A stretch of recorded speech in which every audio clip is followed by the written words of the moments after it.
As you all know, everything is energy. So you're energy, I'm energy. The words that we speak are energy. Our bodies are energy. Our thoughts are energy. And so when we start to deal and talk about the masculine and feminine energies, it's an energy that exists within all of us. And ultimately, we are moving throughout our entire day using these two energies.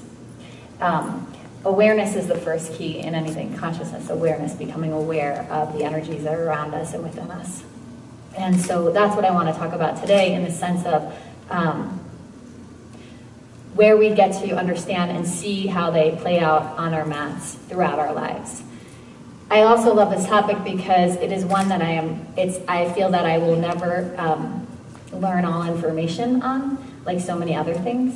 And it's constantly evolving. It's constantly changing. I'm constantly learning new things and going, oh my God, that's so not what I thought it was. Oh, now it's something different. Oh, and now it's something different over here. And so it's really fun because it's constantly humbling, and it's a constant evolution and discovery, just like life, right? And so when I speak about masculine and feminine energy, I'm not talking about male and female. I'm talking about an energy that is a masculine energy and a feminine energy, and we're going to talk about those and how they exist. So let's just throw out some words. What is masculine energy to you guys? Just throw out some words right now. Masculine energy. Powerful creation. Action. Aggression. Logic. Courage. Resolution. Protection. Strong. And then feminine. Connection. Soft, adaptable, receptive, absorbing. Yeah. Powerful. Thank you. Powerful and creative and nurturing. And if we also think about masculine is very yang and feminine is yin. Feminine is more of that soft energy. And what elements do you think would embody a masculine? Air. Okay, interesting. Cool. And feminine? Water. Okay, cool. And so when we think about those energies, I think it's important to also think about how we feel within each one. I believe that we all resonate naturally at a certain energy. I am more yang. I am naturally more yang, whether that's ayurvedically, that I come up that way when I go to see my Ayurvedic doctor or so on and so forth. It's the way that I flow through life. So I have a tendency to flow through life, and to flow through life, my life more action, forward, aggressive. You could even say type A personality. Right? A recovering type A personality. Yeah, exactly. The way that these energies show up is that we can show up excessive in an energy, and we can show up deficient in an energy. Excessive in an energy would be we are increasing our energy to work with that. Deficient energy would be we decrease our energy in order to work with it. Okay? So I'm going to just explain one thing and then come back to the excessive and deficient. Centuries ago, years ago, women were known as the mystics. They were the midwives. They were the medicine women. And they were honored and revered. And people looked to them because of their power. And they didn't have to do anything to be powerful. They just were powerful and empowering in who they were. And what happened is church came in, and they wanted power. And they ultimately were like, well, how are we going to get power with all these women in power? And so over a period of time, over the next 3 centuries, there was ultimately a Holocaust. There was 85% of women were just destroyed, because they knew that if these women had the power, they wouldn't be able to come in. And so what happened, from my opinion, is that when women came back in to the world more and stepped into their power more, there was this loss of what the essence of the feminine power was. So yes, I'm going to go male-female right now a little bit just for the explanation of it, so bear with me. So in that movement, as women started to come back in, it was this misunderstanding and a loss of what the feminine energy looks like. Because what was in the forefront well, the more you're seeing more, you're heard more when you take action, when you're forceful, when you're aggressive in the world. And all of a sudden, women are out in the world to no longer home with the children, no longer nurturing, no longer doing those things. Now out in the business world, out in making their mark in the world. And I've noticed as a life coach that more and more women are coming to me going, I'm exhausted. I'm done. I don't know what to do. I'm tired of doing this. I'm tired of doing it alone. And then with men, I'm also noticing that they don't know their place. Well, how do I show up? Because if I show up and I'm that aggressive and that forceful, then now all of a sudden there's competition between this male and female energy, this male and female person. And if I back off too much, then I'm not enough of a man for my woman. What the hell does that mean? Like, what does that look like? So I feel as if there's this confusion because of the misunderstanding and we don't know what to do with our energies. We don't know where to stand. And truthfully, I don't believe that there are very many role models out there to show us what the healthy masculine and the healthy feminine is. And that's what I feel like is starting to happen more and more.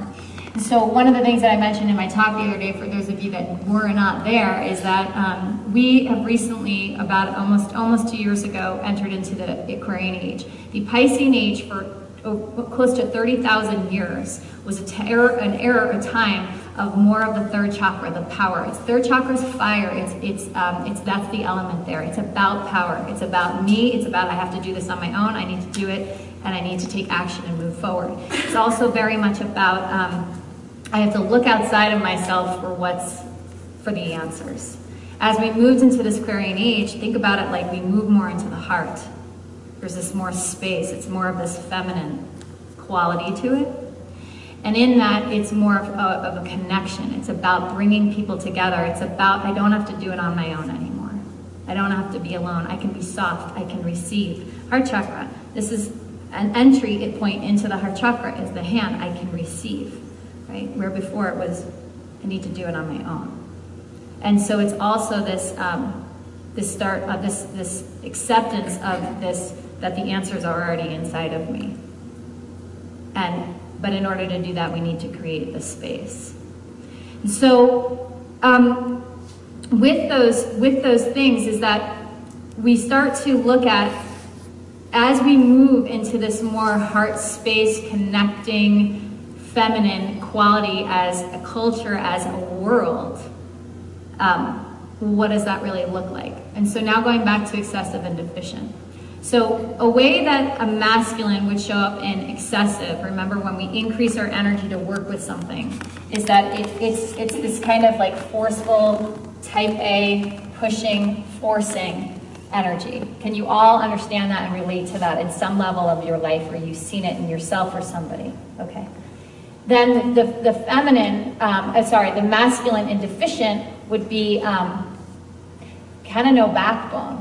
Being able to be just being pushed around, not being able to take a stand for oneself, not being able to show up. Again, this is all my opinion and my perspective. I'm not saying that this is right or truth. I'm saying that in my discovery and my processing, this is the way that I see it. Okay? And so from there, so you see how that's how it could show up. Now, the feminine in excessive would be overbearing. It would be clinging, kind of controlling, smothering. Right? In deficient, it would be withholding, very rigid boundaries. Feminine energy is also very much about boundaries. It's very much about this fluid energy that also it holds a space, a container, a soft space, where it's more non-linear.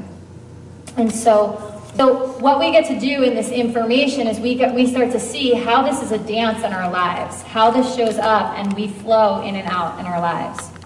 And when we get to practice on our mat is we get to see how that shows up on our mat, how it shows up in our physical body, how it shows up in our thoughts as we go along. And the thing about our energies is that they can show up simultaneously. So let's say that you show up in a masculine form in your work, and you're aggressive, type A, rigid, forward, boom, boom, boom, boom, boom. No judgment, just is.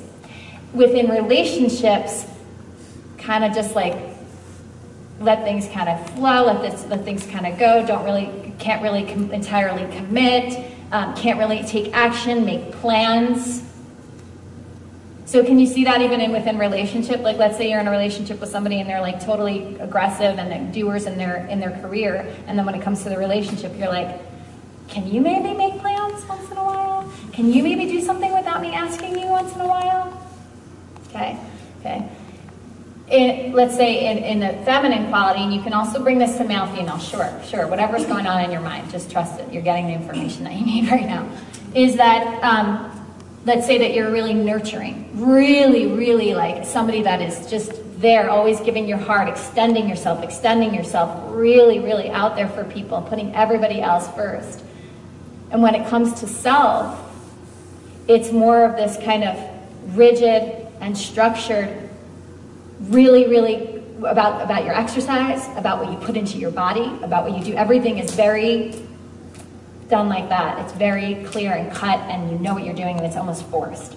And so we compensate and we work in our ways in life, whether or not we're aware, in order to find a balance. The thing is that is the vehicle you're using to find that balance supporting you, or is it actually bringing you further away from your truth? Are you finding ease, grace, nurturance, receptivity from a place that is supporting who you are, where you are in present time, where you're going? Or is it actually doing a disservice to you and maybe even other people around you? In the areas of your life where you want to find more structure and you're starting to take action, are they areas in your life that are supporting you? Or are they taking you way further from your truth? It's all just self-inquiry. It's all just really a good way to start looking at, how am I showing up in the world? Does it support who I am in the present time? Or is it supporting the old story of what I was shown, what was true at that time?